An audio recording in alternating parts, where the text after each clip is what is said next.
Hi, my name is Rachel, and this week I chose to talk about Dulce et Decorum Est by Wilfred Owen. When I read this poem, I was just full of sadness. It just felt like these were such miserable feelings that we were listening to. The men in this poem were sick, lame, blind, and just beyond exhausted, tired. And right now in life, I am feeling like I am beyond exhausted, tired. We had a lot of storm damage, and it's just taken over my life trying to get everything taken care of. And there've just been so many things going on personally in our household, and it just feels almost like too much. And like this poem, they're beyond exhausted, tired, and I'm like, I understand.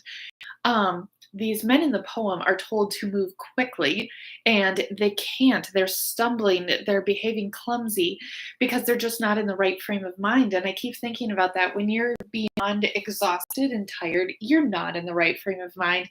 You can't process things correctly. You're going to do bad on your homework. You're going to burn your casserole dish. You're going to make a mistake at work. So I just feel like this poem just like totally spoke to me this week. Another thing in the poem is he noticed the men were choking and drowning. They were choking on their own blood and bile that was torturing their lungs. And this poem was just really descriptive in the torturous death that these men were facing. And it kind of just seemed like even though they told these men to move quickly, it was never going to make a difference.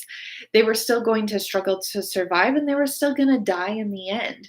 And so I think that some of the passages in here really spoke to me. It was like the blood comes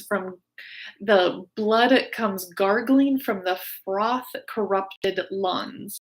I mean, it was gross, reading all of it. So I just feel like this poem really set the stage for a very tragic, torturous death that these men were suffering from. But I think also you can twist it and look at it that if we are going to be beyond exhausted, if we're going to be super tired, if we're going to be sick, and if we're going to keep pushing ourselves, we too are going to stumble and be clumsy and we're going to fail at life. And so sometimes you just have to rise above, and sometimes you just have to just get past whatever you're facing so that you can get back to enjoying life again. Thanks for listening.